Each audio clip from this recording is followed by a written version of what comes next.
The quake struck in the early hours of Monday, when most people were asleep. Homes made of mud and brick crumbled within seconds, streets filled with debris. Several vehicles caught fire in the chaos.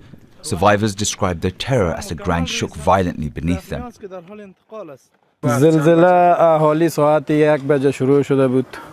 The earthquake started around 1 a.m.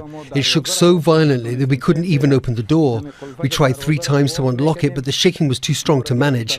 It lasted for about 15 seconds, and when we finally got outside, there was so much dust in the air that we couldn't see anything. My mother was trapped under the wooden beams of the roof, and my brother was buried under the rubble. With the help of the villagers and the young men, thank God we managed to rescue them. They're now in the hospital. In these areas, most homes offer little protection.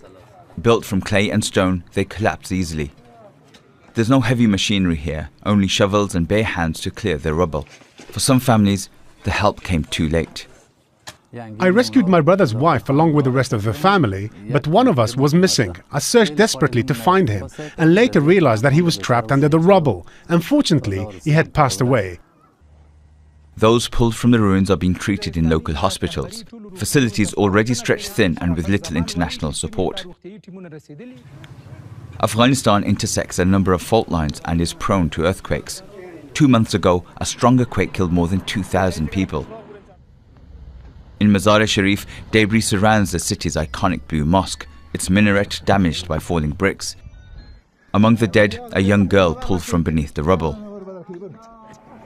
The fear now is that more damaged buildings could still collapse and the death toll will rise in the days ahead.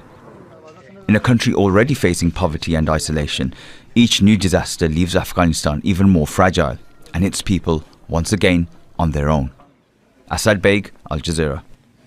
Let me introduce you to Samira Syed Rahman, who's the Programme Development and Advocacy Director with Save the Children in Afghanistan. She joins us from Kabul. Many thanks for joining us, Samira. So the epicenter, we know, is near the city of Mazar-e-Sharif. Dozens reported killed in one of the country's largest city. I understand Save the Children has teams on the ground. What more details are you learning?